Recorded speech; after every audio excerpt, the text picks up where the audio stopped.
Damos gracias a Dios, amados, en esta bendita noche ya, amados. Gracias por el Espíritu de vida, por el Cristo que nos habita. Gracias por ser iluminados y ser escogidos para este tiempo y para hablar de este misterio, que ya no es un misterio. Como dijo el apóstol Pablo, ya fue revelado a todos los santos por medio de los apóstoles y los profetas. Hoy vamos a estar hablando de la ley del Espíritu de vida en Cristo. Quisiera que leyéramos Romanos 8, 1 y 2. Dice: ahora pues ninguna condenación hay para los que están en Cristo Jesús, los que no andan conforme a la carne, sino conforme al Espíritu. Porque la ley del Espíritu de vida en Cristo Jesús me ha librado de la ley del pecado y de la muerte. En este capítulo donde Pablo nos presenta detalladamente el lado positivo de la vida en el Espíritu, pero ¿qué había detrás de mi sentir de condenación? No era la experiencia de derrota y parejo con eso mi impotencia para librarme de ella. Antes de ver yo que Cristo era mi vida, luché con constante conciencia de desventaja. La limitación me seguía a cada paso y me sentía del todo impotente, amados. Solía decir que yo no podía hacer nada, a pesar de todos mis esfuerzos. Descubrí que no podía agradar a Dios. Así como dice en Romanos 8:8, y los que viven según la carne no pueden agradar a Dios. Mire, amados, pero en Cristo no se puede decir que no podemos. Ahora se dice: todo lo puedo en Cristo que me fortalece, como dice en Gálatas 4:13. Y te hago una pregunta: ¿cómo puede el apóstol Pablo ser tan audaz? Segunda pregunta: ¿sobre qué base declara que ahora está libre de toda limitación y que puede hacerlo todo? He aquí su respuesta: porque la ley del Espíritu de vida en Cristo Jesús me ha librado de la ley del pecado y de la muerte. Romanos 8:2. Pero hay otra pregunta que podríamos hacernos: ¿por qué no hay más condenación? Pues hay una razón para ello, amado. Hay algo concreto que lo explica. La razón es que hay una ley llamada la ley del Espíritu de vida, que se ha mostrado más fuerte que la otra ley llamada la ley del pecado y de la muerte. ¿Qué son estas leyes? ¿Cómo operan? ¿Cuál es la diferencia entre el pecado y la ley del pecado? Entre la muerte y la ley de la muerte. Primero, hagamos la pregunta: ¿qué es la ley? Bien, en términos estrictos, una ley es una generalización analizada hasta que se comprueba que no tiene excepciones. Podemos definirla más sencillamente como algo que ocurre vez tras vez y siempre de la misma manera. Se puede ilustrar esto tanto por la ley estatuaria como por la ley natural. Por ejemplo, algunos países, si se conduce un coche por la mano izquierda de la calle, la policía del tránsito detiene al conductor. ¿Por qué? Porque está en contra de las ordenanzas del país, va en contra del tránsito. Si tú lo intentas, también te detendrán a ti. ¿Por qué? Por la misma causa, porque hay una contravención. Y la ley no conoce excepciones. Podemos tomar otro ejemplo. Todos sabemos lo que es la ley de gravedad. Si dejo caer mi pañuelo en Cuba, en Buenos Aires, en cualquier parte del mundo, caerá al suelo. Es el efecto de la gravedad. Pero lo mismo sucederá si lo dejo caer en Nueva York, en China, en Hong Kong. No importa en qué lugar de la tierra estemos, la gravedad obrará, y siempre con los mismos resultados. Siempre que prevalezcan las mismas condiciones se verán los mismos efectos. Ahí pues hay una ley llamada gravedad. Ahora bien, ¿cuál es la ley del pecado y de la muerte? Si alguien hace un comentario desfavorable sobre mí, una seguida o enseguida brota en mí un resentimiento. Hasta aquí no hay ley, sino pecado. Mas cuando varias personas hacen comentarios desfavorables de mí y me siento resentido con unos y con otros, entonces veo que hay una ley adentro, una ley de pecado. Como la ley de gravedad es algo constante, siempre obra de la misma manera. Así también sucede con la ley de la muerte. La muerte, hemos dicho, es la debilidad llevada al límite. La debilidad dice no puedo. Si alguien trata de agradar a Dios en alguna forma en particular, descubro que no puedo. Y si tratando de agradarle en otra forma, descubro nuevamente que no puedo, entonces caigo en la cuenta de que hay una ley que está operando. No solo está en mí el pecado, sino la ley del pecado. No solo está en mí la muerte, sino la ley de la muerte. Además, la gravedad no solo es la ley que produce, no solo es la ley porque es constante y no admite acepción, sino porque contrario a la ley del tránsito es una ley natural. No es resultado de las discusiones y decisiones, sino del descubrimiento. La ley está allí y el pañuelo cae naturalmente, de por sí, sin ninguna ayuda mía. A la ley descubierta por el hombre en Romanos 7:23 es exactamente igual. Es una ley de pecado y de la muerte, opuesta a lo que es bueno, y que tuerce la voluntad del hombre de hacer lo bueno. Peca naturalmente según la ley del pecado en sus miembros. Quiere ser diferente, pero esa ley en él es implacable. Y ninguna voluntad humana puede resistirla. Esto me lleva a la siguiente interrogante. ¿Cómo puedo librarme de la ley del pecado y de la muerte? Yo necesito ser librado de la ley del pecado y de la muerte. ¿Cómo puedo librarme de la repetición constante, del fracaso y de la debilidad? A fin de contestar esta pregunta, prosigamos un poco más en nuestras dos ilustraciones. Miren, así como la ley del país es también como la ley natural, ¿cómo puede anularse la ley de la gravedad? Con respecto al ejemplo de mi pañuelo, esta ley obra claramente, llevándolo ¿a dónde? Hacia abajo.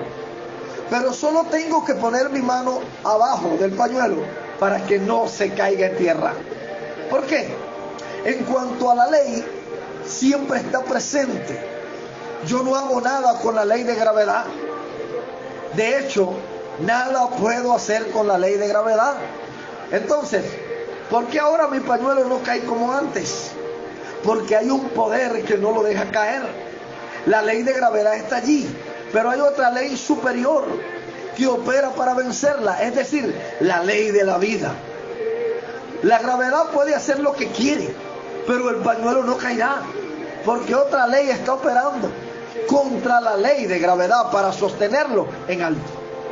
La ley de la gravedad me dice que el pañuelo tiene que caer, pero cuando mi mano se interpone y recibe al pañuelo en los aires, el pañuelo no cae, porque hay una ley de vida que lo sostiene. Todos en alguna vez hemos visto el árbol que anteriormente era una pequeña semilla que cayó entre las piedras del pavimento y que luego creció hasta poder levantar grandes bosques de piedra por la fuera de la vida innatamente. Esto es lo que queremos significar al hablar del triunfo de una ley sobre otra. De igual modo, Dios nos libra de una ley al introducir otra. La ley del pecado y de la muerte está allí todo el tiempo, pero Dios ha puesto otra ley en operación. la ley del Espíritu de vida en Cristo Jesús. Esta ley es lo bastante fuerte para librarnos de la ley del pecado y de la muerte. Es una ley de vida en Cristo Jesús. La vida de resurrección en Él ha enfrentado la muerte en todas sus formas y ha triunfado sobre ella. En Efesios 1:19 al 20, quiero que lo leamos juntos. Efesios 1:19 al 20, mire lo que dice. Y cuál la supereminente grandeza de su poder para con nosotros, los que creemos, según la operación del poder de su fuerza. ¿Cuál fuerza? La fuerza de la vida que habita en nosotros. Dice, la cual operó en Cristo. ¿Y qué hizo esta fuerza que operó en Cristo? Lo resucitó de los muertos. Asimismo, esa ley de vida opera en ti y en mí. Aunque haya una ley del pecado y de la muerte, la ley de vida, que es el poder de una fuerza que opera en nosotros, que nos resucitó de los muertos y nos ha centrado a su diestra en los lugares celestiales. Entonces, esa ley de vida es mayor que la ley del pecado y que la ley de la muerte. El Señor Jesús mora en nuestros corazones en la persona del Espíritu Santo. Y si le permitimos operar y nos encomendamos a Él, descubriremos que Él nos librará de la antigua ley de pecado y de muerte. Sabremos lo que significa ser guardados, no por nuestro propio poder, sino por el poder de la vida de Dios en nosotros. Mire como dice en 1 de Pedro 1:15. Sino como aquel que os llamó es santo, sed también vosotros santos en toda vuestra manera de vivir. Amados, hay una ley que se manifiesta en nosotros. Es la manifestación de la ley de la vida. Así como Él es santo, es una ley que Dios es santo. Sean vosotros santos. Así que si la vida de Dios opera en mí, ya Él me separó para que yo también fuera santo como Él. Es decir, que cuando una ley opera, esa ley se apropia también donde ella fue puesta para ejercitar o dominar o señorear. Ahora veamos la manifestación de la ley de la vida. Procuremos hacerlo práctico. Mencionamos ya el asunto de nuestra voluntad en relación con las cosas de Dios. Hay un cristianismo veterano que no parece darse cuenta de la gran importancia que tiene en su vida el poder de la voluntad de Dios. Este era parte del problema de Pablo según Romanos capítulo 7. Su voluntad era buena, pero todas sus acciones los desmentían. Y pese a los esfuerzos por agradar a Dios, se sentía llevado a tinieblas cada vez más densas. Quiero hacer el bien, decía Pablo, pero soy carnal, vendido al pecado. Ahí está la clave. Como un coche sin combustible, que es necesario empujar y que se detiene en cuanto lo dejan solo.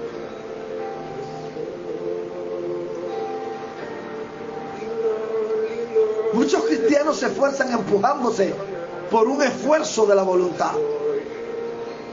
Están igual que este carro. Si usted deja de empujar este carro, dejará de moverse, se parará, no tiene gasolina, no tiene una esencia que lo haga encender el motor del carro y caminar. Hay muchos cristianos que se esfuerzan empujándose por un esfuerzo de la voluntad. Están sin haber despertado a esa esencia, a ese conocimiento de esa vida, empujándose por un esfuerzo, y luego concluyen pensando que la vida cristiana es agotadora y amargada. Algunos hasta se esfuerzan para gritar ¡aleluya!, porque otros lo hacen. Mientras confiesan que para ellos no tiene significado alguno gritar aleluya. Pero ellos lo gritaron porque alguien gritó, porque alguien hizo, porque ellos ven que otros lo hacen. Se esfuerzan por ser lo que no son. Y esto es peor. ¿Qué intentan hacer? Que el agua corra cuesta arriba. Porque después de todo, lo más que pueden alcanzar la voluntad es hallarse dispuesta. Amados, por eso Pablo decía que la voluntad de Dios era agradable y perfecta. Porque Pablo entendió que la voluntad de Dios no era por una imposición, no era por un esfuerzo. Era por una ley de vida que actuaba en él. Y esa vida estaba disponible, dispuesta. Siempre estaba presta, o siempre está presta para hacer la voluntad del Padre. Porque esa vida y el Padre una son. Quiero que tú y yo leamos Mateo 26, 41. Quiero que vayamos juntos y leamos Mateo 26. Versículo 41. Mire lo que dice. Velad y orad para que no entréis en tentación. Pero mire, este secreto o esta verdad que está ahí bien explícita, no es un secreto, se ve visible. Si el espíritu a la verdad está dispuesto, pero la carne es débil. ¿Cómo es la carne, amado? Débil. Hay una ley de vida que está dispuesta. Hay una vida que tiene una ley que quiere. Pero hay otra ley en tu carne que no quiere. Si sostener la vida cristiana o la vida de Dios nos demanda tanto esfuerzo, quiere decir que realmente no somos lo que aparentamos ser. Nosotros no necesitamos gran esfuerzo para hablar nuestra lengua materna. De hecho, solo tenemos que ejercer fuerza de voluntad para hacer cosas que no nos son naturales. Alguien preguntará quizás por qué utilizan los hombres la fuerza de voluntad para tratar de agradar a Dios. Bien, puede darse dos razones: que nunca han experimentado el nuevo nacimiento, el despertar en lo eterno, y en cuyo caso no pueden valerse de la nueva vida, o que aunque nacidos de nuevo y con la vida presente allí, no han aprendido a confiar en ella. Es esta falta de comprensión lo que lleva al continuo sucumbir y pecar, produciendo el dejar de creer en la posibilidad de una vida mejor. Cristo en la cruz trató con nuestros pecados. Ya el pecado fue tratado, ya no tiene poder sobre nosotros. Hebreo 2:14 dice que Cristo venció al que tenía el imperio de la muerte, este es al diablo. Y cuando se habla en ese texto, se está hablando del pecado que mata, del pecado que mataba al creyente. Jesús en la cruz trató con el imperio de ese pecado. Pero Dios en el huerto del Edén le dijo al hombre: el día que pecares ciertamente morirás. Amados, el hecho de que no hayamos creído plenamente no significa que la endeble vida que experimentamos esporádicamente es todo lo que Dios nos ha dado. Romanos 6:23 declara que la dádiva de Dios es vida eterna en Cristo Jesús, Señor nuestro. Si de veras, amados, comprendo esto y confío en Él, no es necesario que Romanos 7 se repita en mí, ni la experiencia, ni la conducta, menos aún el despliegue tremendo de la fuerza de voluntad. Si descansamos confiando en Él y dejando de ejercer fuerza, descubriremos que otra ley nos sostiene, la ley del Espíritu de vida. Porque Dios nos ha dado no solo la vida, sino una ley natural, semejante a un principio a la ley que dirige el latido del corazón o que controla los movimientos de los párpados. No hace falta que estemos siempre pensando que nuestros ojos, o que decidamos cuántas veces hay que parpadear para mantenerlos limpios. Mucho menos aún depende de nuestra fuerza de voluntad mantener la actividad del corazón. Si hiciéramos, probablemente sería más bien perjudicial, pues mientras tiene vida funciona espontáneamente. Nuestra voluntad solo puede perturbar la ley de la vida. Por ejemplo, ¿no debemos leer la Biblia? Por supuesto que sí. De otro modo, nuestra vida espiritual sufrirá. Pero no por eso debemos forzarnos a leer. Hay una nueva ley en nosotros que nos da apetito para leer la Biblia. Entonces, media hora puede ser más provechosa que 5 horas de lectura forzada. Si nos abandonamos a la vida en el espíritu de la nueva ley, seremos menos conscientes de la vieja vida. La vieja vida está siempre, pero ya no gobierna ni domina. Por esto dice el Señor en Mateo 6, 26, 28, mirad las aves, considerad los lirios. Si pudiéramos preguntar a los pájaros si tienen temor de la ley de gravedad, dirían, no sabemos de qué ley se trata. Nosotros volamos porque esa es la ley de nuestra vida. Hay en las aves una ley que tiene el poder de vuelo, que les capacita a vencer espontáneamente y constantemente la ley de la gravedad. Esto, no obstante, la gravedad existe. Si tú te levantas muy temprano, una mañana de intenso frío, y ves a un gorrión que ha caído muerto en el patio, cubierto de nieve, o de hormiga, o de tierra, de lo que sea, amado, eso te servirá de recuerdo gráfico de la persistencia de dicha ley. Y la vida que tienen dentro de ellas es lo que las gobierna. Dios ha demostrado de veras bondadosamente con nosotros. Nos ha dado esta nueva ley del Espíritu, y ahora para nosotros el volar ya no es cuestión que depende de un esfuerzo de nuestra voluntad, sino de la vida de Él. ¿Has observado cuánto cuesta cambiar a un cristiano impaciente a un cristiano paciente? Exigirle la paciencia es suficiente para hacerle enfermar de depresión. Pero Dios jamás nos ha dicho que nos esforcemos en ser lo que no somos naturalmente. Sería intentar, mediante nuestro afán, añadir algo a nuestra estatura espiritual. El afligirse puede hacer que la altura de un hombre disminuya,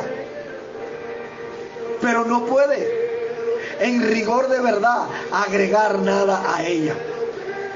No os afanéis, son las palabras del Señor. Considerad los lirios, cómo crecen. Él dirige nuestra atención a la nueva ley de vida dentro de nosotros. Ojalá que tengamos mayor aprecio por la vida que es nuestra, Cristo, nuestra esencia, amados. Qué descubrimiento más valioso. Nos puede hacer hombres completamente nuevos. ¿Por qué operan en las cosas más pequeñas, tanto como en las mayores? Nos refrena. Por ejemplo, cuando extendemos la mano para mirar un libro o una habitación ajena, recordándonos que por no haber pedido permiso, no tenemos derecho de hacerlo. En 1000 detalles, el Espíritu puede demostrarnos cómo actuar y así reproducir en nosotros una verdadera cultura. Tómese por ejemplo el caso de la locuacidad. ¿Eres tú una persona de muchas palabras? Cuando estás con la gente, te dices quizás a ti mismo, soy cristiano, pero si voy a glorificar el nombre del Señor, ¿tengo que callarme? Así que hoy voy a cuidar mucho de refrenar mi lengua, y por 1 hora o 2 tienes éxito, hasta que en un momento dado pierdes el control, y antes de que lo adviertas ya te encuentras nuevamente en apuro por tu lengua tan voluble. Sí, tengamos la seguridad de que en este caso la voluntad es inútil, pero como cristianos descubrimos una nueva ley en nosotros, la ley del Espíritu de vida, que trasciende a todos los demás y que ya nos ha librado de la ley de nuestra locuacidad. Si al creer la palabra del Señor nos entregamos a esa ley, ella nos indicará cuánto debemos dejar de hablar y cuándo ni siquiera debemos empezar, y nos capacitará para dominarnos. Sobre esta base puedes ir a la casa de un amigo por 2 o 3 horas y quedarte por 2 o 3 días sin experimentar ninguna dificultad. A tu regreso te darás gracias y le darás gracias a Dios por su nueva ley de vida. Esta vida espontánea es la vida cristiana verdadera. Se manifiesta en amor hacia los indeseables, hacia el hermano que por razones naturales no nos agradan y que de ningún modo podríamos amar. Esta vida espontánea obra en base a lo que el Señor ve como posible en dicho hermano. Podemos pedirle al Señor que ame a ese hermano a través de mí. Entonces se manifiesta también en la realidad de la vida, en una verdadera autenticidad de carácter cristiano. Hay demasiada hipocresía en la vida de los cristianos hoy en día, mucho teatro. Nada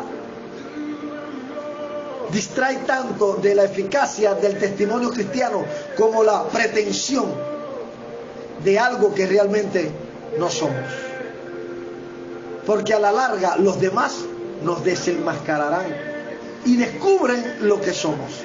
Si la pretensión cede a la realidad cuando confiamos en la ley de la vida, entonces, amado, la ley de la vida mostrará quién es el que se manifiesta a través de nosotros. Y quisiera terminar exhortándote esto: andemos conforme al Espíritu. En Romanos 8, 3 y 4 dice: cuanto era débil por la carne, Dios ha enviado a su Hijo en semejanza de carne y de pecado, y a causa del pecado condenó al pecado en la carne, para que la justicia de la ley se cumpliese en nosotros, que no andamos conforme a la carne, sino conforme al Espíritu. El lector diligente de esos 2 versículos se dará cuenta de que aquí se presentan 2 cosas. Primero, número 1, lo que el Señor Jesús ha hecho para nosotros, y segundo, lo que el Espíritu hará en nosotros.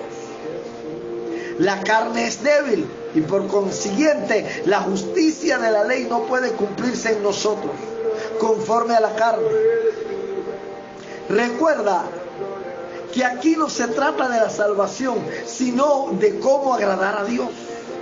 Ahora bien, a causa de nuestra incapacidad, Dios tomó 2 medidas. En primer lugar, intervino para tratar con la raíz de nuestro problema, enviando a su Hijo en la carne, quien murió por el pecado.